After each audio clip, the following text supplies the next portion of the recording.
Good morning students, class 10th biology. देखिए, इस समय हम आपको मॉडल पेपर करा रहे हैं। तो अवतार का जो है मॉडल पेपर ये तीसरा है, जिसमें से 2 मॉडल पेपर हमने आपको पीछे बताया था और उसके बारे में जो है हमने आपको डिटेल में बताया। जिसमें से दूसरे मॉडल पेपर का PDF अभी भेजना है। पहले मॉडल पेपर का हमने PDF आपको भेज दिया था।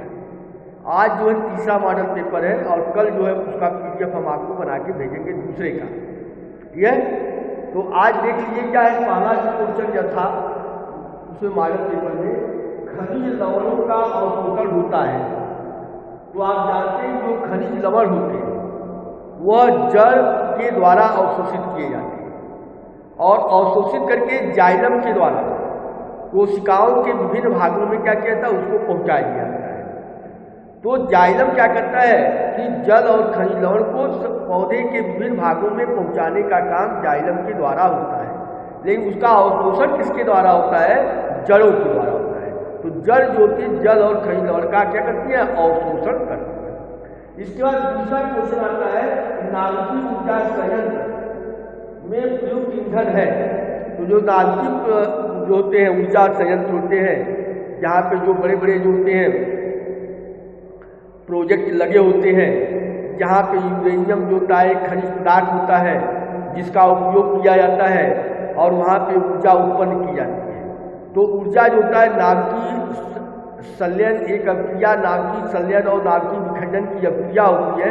उस नाभिकीय विखंडन की अभिक्रिया के द्वारा जो होता है वह ऊर्जा उत्पन्न की जाती है। और इसमें जो होता है वह मुख्य रूप से यूरेनियम जो होता है नमक पदार्थ, यूरेनियम जो होता है खनिज पदार्थ होता है, उसका उपयोग नाभिकीय विखंडन की क्रिया में या नाभिकीय ऊर्जा प्राप्त करने में किया जाता है। तो यहाँ पे जो दूसरा क्वेश्चन होगा, नाभिकीय ऊर्जा संयंत्र में प्रयुक्त ईंधन क्या होता है? वह ईंधन होता है यूरेनियम होता है। और यूरेनियम के अलावा प्लूटोनियम का भी इस्तेमाल करते हैं। हमारे देश में प्लूटोनियम जो होता है बहुतायत में पाया जाता है और यूरेनियम की मात्रा क्या होती है? बहुत कम पाई जाती है। और यह जो होता है यूरेनियम जो होता है हमको विदेशों से मंगाना पड़ता है, लेकिन यह ऊर्जा का अच्छा स्रोत होता है। इससे अधिक से अधिक मात्रा में ऊर्जा का उत्पादन होता है। इसलिए जो होता है कि यूरेनियम का इस्तेमाल ज़्यादा किया जाता है। यह लेकिन यूरेनियम का उपयोग जो होता है बहुत सी ऐसी कंट्री होती हैं जो मानव जाति के नुकसान करने के काम में लाती है। जैसे जो परमाणु बम होते हैं या जो विनाशकारी जितने भी हथियार होते हैं वह यूरेनियम नामक होते हैं पदार्थों से बनाया जाता है। तो इसलिए जो होता है मानव कल्याण के लिए, जन कल्याण के लिए जो होता है इसकी उपयोगिता जो होती है ज़्यादा सिद्ध होती है। अगर हम जन कल्याण के मामले में इसका उपयोग करें तो ऊर्जा उत्पन्न करने का यह मुख्य स्रोत होता है। तो यूरेनियम जो होता है दूसरे वाले में यूरेनियम क्या करेंगे? भरेंगे। इसके बाद तीसरा आता है जीव में से किस अवस्था में भ्रूण का मानव गर्भ में रोपण होता है। तो जो मानव जो गर्भ होता है, जब होता है निषेचन की क्रिया होती है, नर और मादा युवक मिलते हैं या शुक्राणु और अंडाणु का जब मिलन होता है तो निषेचन की क्रिया होती है। और निषेचन की क्रिया के बाद जो होता है युग्मनज का निर्माण होता है और यह युग्मनज क्या होता है? विभाजित हो जाता है और विभाजित होकर के जो है कई उसका मतलब विभाजन के साथ साथ उसका विदलन होता है। और विदलन जब होता है तो वह होते हैं कि उसमें मारुला, ब्लास्टुला और गैस्ट्रुला अवस्था आती है। जो मारुला अवस्था होती है उसी समय जो होता है यह होता है कि उसमें होता है कि इस अवस्था में भ्रूण का मानव में के गर्भाशय में अंतरोपण किया है। तो मारुला अवस्था क्या होगा? इसके बाद कापर्टी आता है। तो कापर्टी जो होती है वह एक गर्भ निरोधक जो होती है दवा होती है, औषध होती है, मतलब गर्भ निरोधक जो होता है उपकरण होता है जिसका इस्तेमाल किया जाता है। और ये तांबे के टी के आकार की बनी होती है जो गर्भाशय में क्या करते हैं उसको हम फिट कर देते हैं, जिससे अंडाणु और शुक्राणु का मिलन नहीं हो पाता है, निषेचन की क्रिया नहीं हो पाती है। और जब निषेचन नहीं होता है तो अनचाहे गर्भ जो होते हैं नहीं झाड़ते हैं, मतलब अनचाहा जो गर्भ जो होता है वो रुकता नहीं है। और इससे जो होते हैं कि जो होता है कि संतानों के बीच में जो होता है गैप बना देता है। तो ये मतलब होता है उसका उपयोग किया जाता है गर्भ निरोधक के रूप में करते हैं। इसके बाद जीवाश्म ईंधन के जलने से उत्पन्न होने वाले पर्यावरणीय प्रदूषण को कम करने के 2 उपाय बताएंगे।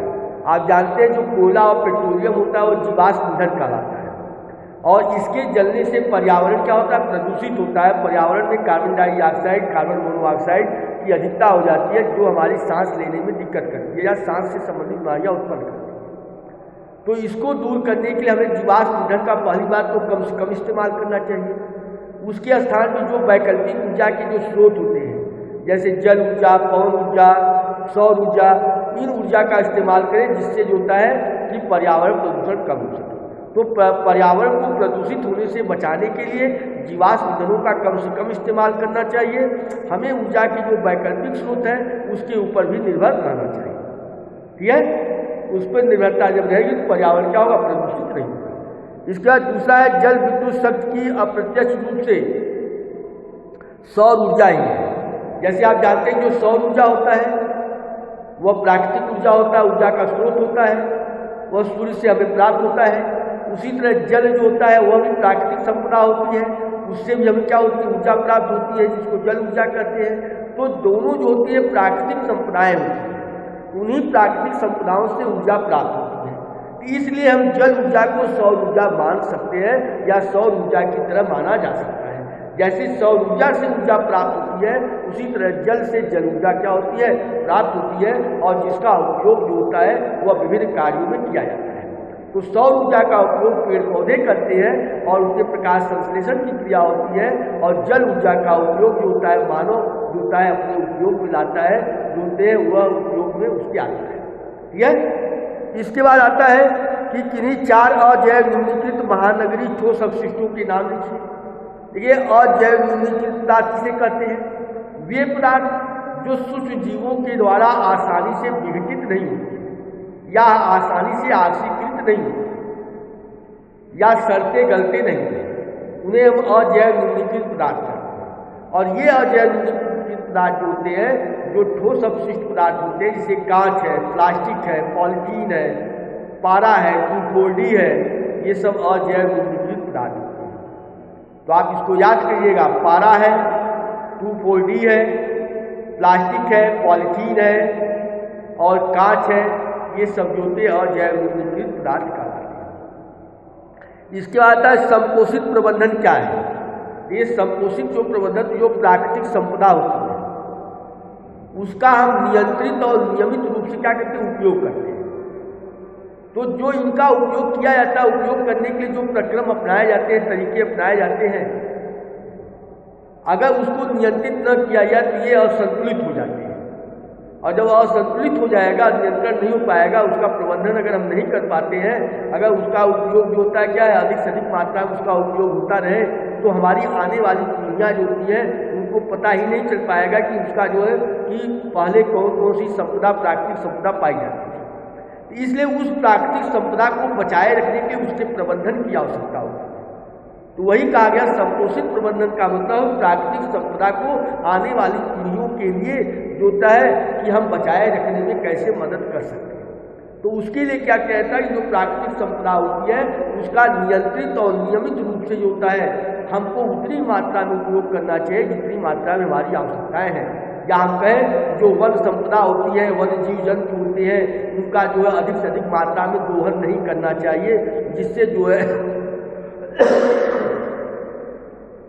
जिससे जो होता है प्राकृतिक संपदा की जब हानि होगी तो उससे जो होता है उत्पन्न होने वाली तमाम जो संकट की स्थिति उत्पन्न हो जाती है या संकटावस्था उत्पन्न हो जाता है। क्योंकि प्राकृतिक संपदा अगर पृथ्वी से समाप्त हो जाएगी या वह अनियंत्रित हो जाएगा, अनियमित हो जाएगा या उनकी कमी हो जाएगी, तो पृथ्वी पर रहने वाले जो जीव जंतु होते हैं वह क्या होंगे, उससे प्रभावित होंगे। तो इसलिए उन प्राकृतिक संपदाओं को आने वाली पीढ़ियों के लिए बचाए रखने के उसके प्रबंधन की आवश्यकता होती है। तो वही संपोषित प्रबंधन कहलाता है। इसके बाद आता है पादपों में उत्सर्जन की विभिन्न विधियां।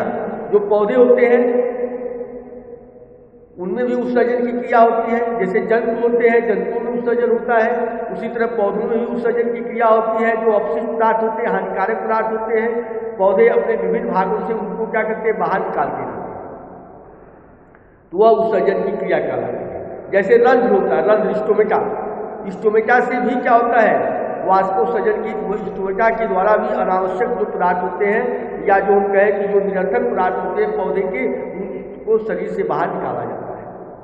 ठीक है, इसके अलावा आपने एक कभी सुना होगा बिंदु श्रावण। आपने देखा होगा आलू वगैरह होता है, आलू की पत्तियाँ होती हैं, उसमें पानी की छोटी छोटी बूंदें दिखाई देती हैं। तो वह भी क्या होता है कि वह जो निरर्थक पदार्थ होते हैं, अपशिष्ट पदार्थ होते हैं, वह भी पौधे से क्या होते हैं, शरीर से बाहर निकल जाते हैं। तो बिंदु श्रावण का मतलब होता है कि अगर जो निरर्थक पदार्थ, अपशिष्ट पदार्थ जो होते हैं या जल और खनिज लवण जो होते हैं, जब बिंदु के रूप में पत्तियों से बाहर दिखाई देते हैं तो वह बिंदु श्रावण कहलाता है। और ये भी जो होते हैं अपशिष्ट पदार्थ के रूप में बाहर निकलते हैं, और ये भी क्या है, अपशिष्ट पदार्थ होता है। उसी तरह जो होता है कि जो होता है वाष्पोत्सर्जन की क्रिया होती है, तो वाष्पोत्सर्जन के द्वारा पौधे जो होते हैं अपने शरीर से जो आवश्यकता से अधिक पदार्थ होता है, पानी होता है, उसको बाहर निकालते हैं। यह विभिन्न तरीके होते हैं इनके द्वारा पौधे अपशिष्ट पदार्थों को बाहर निकालने में सहायता करते हैं। इसके बाद नाभिकीय ऊर्जा का उल्लेख करते हुए इसके गुण और दोष बताइए। तो नाभिकीय ऊर्जा के बारे में ये आपके लिए होमवर्क के रूप में है। नाभिकीय ऊर्जा का आप जो है अध्ययन करेंगे, देखेंगे, और ये ऊर्जा के स्रोत वाले चैप्टर में लिखाया गया है, और उस नाभिकीय ऊर्जा के बारे में पूरी जानकारी लेकर के उसकी कॉपी पे उसको नोट्स बनाएंगे। ठीक है। और इसके बाद उसकी पाठों में उपस्थित लैंगिक हेतु आवश्यक युक्तियों का उपयोग कीजिए। जो आवश्यक युक्तियाँ होती हैं, युक्ति मतलब उनका क्या उपाय क्या है, कैसे लैंगिक जनन की क्रिया होती है। तो आप जानते हैं विश्व के जो होते हैं 4 भाग होते हैं। ठीक है। मतलब बाह्य दलपुंज, दलपुंज, पुमंग और जायांग। जिसमें पुमंग और जायांग होता है, पुमंग जो होता है पुष्प का अंदर भाग कहलाता है, जायांग जो होता है वो पुष्प का मादा भाग कहलाता है। और इसमें जो होता है परागण की क्रिया होती है, परागण के बाद जो होता है निषेचन होता है, और निषेचन के बाद जो होता है युग्नज का निर्माण होता है, और युग्नज से जो होते हैं नए जीव का निर्माण होता है। तो पहले इसमें आप परागण के बारे में लिखेंगे, स्वपरागण और पर परागण के बारे में लिखेंगे। इसके बाद जो विभिन्न युक्तियाँ होती हैं, विभिन्न युक्तियाँ मतलब जल के द्वारा, वायु के द्वारा, कीटों के द्वारा आदि के माध्यम से क्या होता है परागण की क्रिया या निषेचन की क्रिया क्या होती है। तो वह आपको लिखना होगा, इसमें बताना होगा। ठीक है। इसके बाद कह रहा है कि प्रकाश संश्लेषण क्या होता है। तो हमने प्रकाश संश्लेषण की आपको परिभाषा बताया था कि हरे पौधे सूर्य के प्रकाश एवं क्लोरोफिल की उपस्थिति में कार्बन डाइऑक्साइड और जल की सहायता से भोजन का निर्माण करते हैं। भोजन निर्माण करने की जो प्रक्रिया होती है उसे प्रकाश संश्लेषण करते हैं, और प्रकाश संश्लेषण के द्वारा जो होता है ऑक्सीजन मुक्त होती है, और ये ऑक्सीजन वातावरण में चली जाती है, जिससे वातावरण क्या होता है शुद्ध बना रहता है। ठीक है। इसके बाद प्रकाश संश्लेषण की जो प्रक्रिया होती है वह 2 प्रकार की होती है, एक प्रकाशिक होती है, दूसरी अप्रकाशिक होती है। तो आप बताएं कि जो प्रकाशिक क्रिया होती है वह हरित लवण के ग्रेना वाले भाग में होती है, जबकि अप्रकाशिक क्रिया जो होती है वह हरित लवण के स्ट्रोमा वाले भाग में होती है। प्रकाशिक क्रिया में प्रकाश आवश्यक होता है, अप्रकाशिक क्रिया में जो है प्रकाश आवश्यक नहीं होता है। और तीसरा होता है प्रकाशिक क्रिया की खोज रॉबर्ट हिल्स ने किया था, और अप्रकाशिक क्रिया की खोज ब्लैकमैन ने किया था। प्रकाशिक क्रिया में होता है जल का विघटन होता है, और जल विघटित होकर के ऑक्सीजन का निर्माण करता है, और अप्रकाशिक क्रिया में कार्बन डाइऑक्साइड का स्थिरीकरण होता है, और कार्बन डाइऑक्साइड से कार्बोहाइड्रेट का निर्माण होता है या ग्लूकोज का निर्माण होता है। ठीक है। और इस तरह जो होता है प्रकाशिक अप्रकाशिक क्रिया में अंतर है, और इसके अलावा और ढेर सारे अंतर होंगे, वो अभी आप जो है देखेंगे। इसके बाद कह रहा है कि प्रभावित करने वाले कारक कौन कौन से होते हैं। तो इसमें प्रभावित करने वाले कारक तापमान होता है, ऑक्सीजन होता है, जल है, वायु है, ये विभिन्न कारक जो होते हैं क्या करते हैं उसको नुकसान पहुँचाते हैं। उनकी मात्रा आवश्यकता से अधिक हो जाती है, एक सामान्य अवस्था से अगर होता है तो वह क्या करता है पौधों को नुकसान पहुँचाता है। ठीक है। इसके बाद कह रहा है मानव में भोजन के पाचन तंत्र का इस्तेमाल। देखिए ये बहुत इंपॉर्टेंट क्वेश्चन है। इसमें हमने आपको बताया था कि मनुष्य के आहार नाल का नामांकित चित्र बनाएंगे, और नामांकित चित्र बना करके मुख से लेकर के बड़ी आंत तक का वर्णन करेंगे। ठीक है। तो ये एक जो है बहुत इंपॉर्टेंट क्वेश्चन है। इसमें आहार नाल का नामांकित चित्र बनाना है, फिर पहले जो है मुख के बारे में बताना है, मुख के बाद दांतों के बारे में बता दीजिएगा। इसके बाद जो है दांत के बारे में बाद ग्रासनाल बताएंगे, ग्रासनाल के बाद आमाशय के बारे में, आमाशय के बाद जो है छोटी आंत, बड़ी आंत, ये जो होते हैं आप बताएंगे, और इस तरह लिखेंगे, वह क्वेश्चन क्या होगा। तो समझ बात आ गई। ये आपका मॉडल पेपर 3 था, और ये जो समाप्त हो गया। धन्यवाद।